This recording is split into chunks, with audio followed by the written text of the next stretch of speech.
Siz ham internetda guvohi bo'lyapsizmi?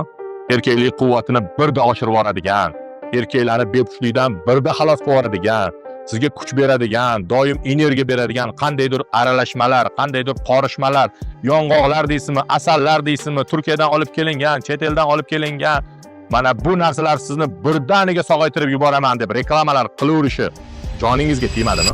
Oxirgi kunlarda menga juda ham ko'p mana shunday reklamalarni tashlashyapti. Mo'jizakor dorilar yo'q. Bu hammasi marketing. Bunday qanaqadir asalli aralashmalarga umuman ishonmang. Bu sizni farzandlik ham qilib qo'ymaydi. Bu sizni jinsiy zaiflikdan ham qutqarmaydi. Ayrim bemorlarim esa bu asalli mahsulotlardan, bu qorishmalardan qattiq ko'rishgan va ularda ayrim nojo'ya ta'sirlar bo'lgan. Ya'ni ko'z qizarishi, boshda kuchli og'riq. Sababi nima?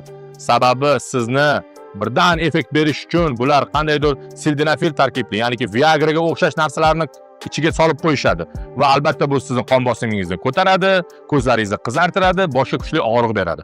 Bitta ichganingizdayoq mana shunday nojo'ya ta'sirga ega bo'lasiz. To'g'ri, asal mahsulotini yoki qandaydir yong'oqni sizni quvvat berib turish uchun yoki bo'lmasam immunitetingizni ko'tarishda xizmat qilishi mumkin, lekin bu hech qaysi kasalni davolashda xizmat qilmaydi.